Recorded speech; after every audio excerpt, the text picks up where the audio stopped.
I'm back. Got another project going on. As usual, putting out fires.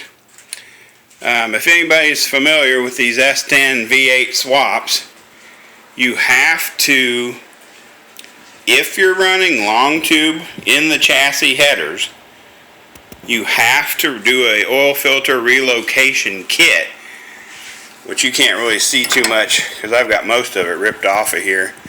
But when you have the inside the chassis long tube headers on a V8 S10, the Headman instructions show you that you have to not remove, but you have to loosen the driver's side header so that you can swing it out away from the motor in order to remove the oil filter.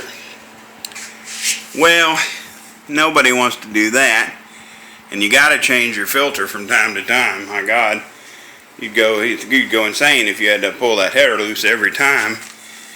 But oh, you can kind of see the adapter. Can't see it too well.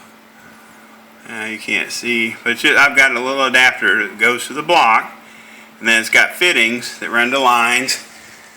And I had located this remote filter up on the front of the frame and had these lines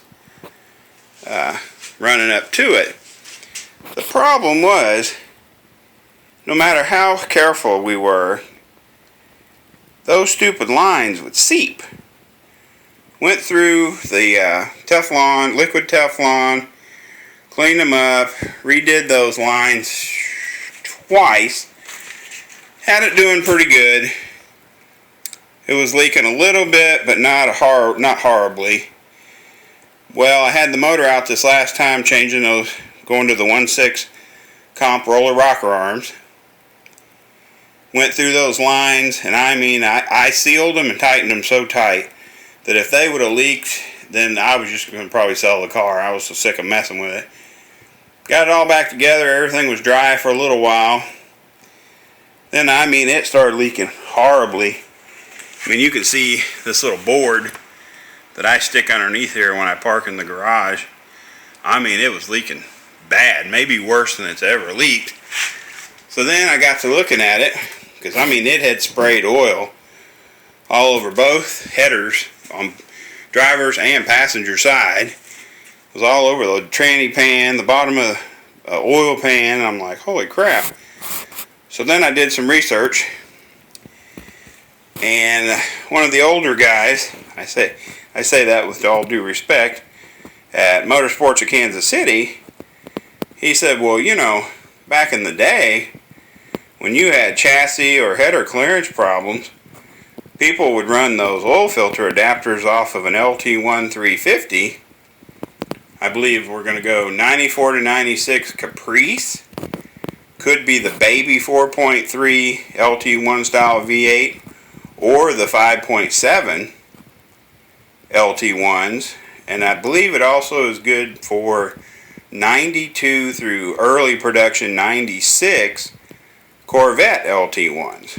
But I would almost bet you any LT1 in that era, say 92 to 96, there's a good chance of having one of these little adapters.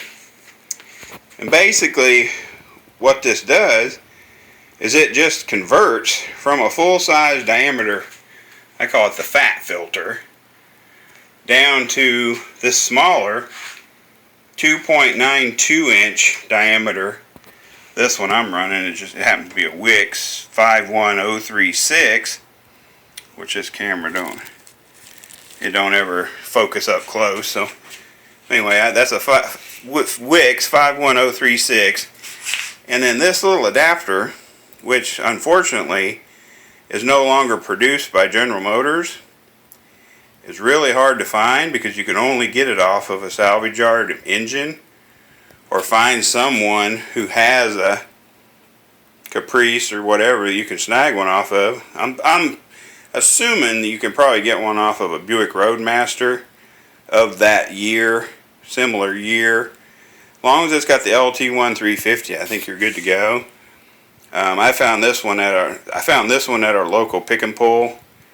I'm in the process now. I've got the relocation lines removed. I'm letting everything drain out into the pan. Then I'll get up in there and do my best to get that stupid adapter off the block and get that all cleaned up. But I just wanted to do a short video that when you have long tube inside the chassis headers on a V8 S10 swap, instead of messing with relocating your oil filter to a different place, or God forbid loosening the header every time you want to do an oil change, look into your salvage yards or Craigslist or anywhere you can to get one of these oil filter adapters off of the old LT1 style V8s. And that's the exact same adapter on the 4.3. A lot of people don't realize they made a real short stroke 4.3 V8 in 94, and it'll have the same adapter on it because it's on my father-in-law's Caprice.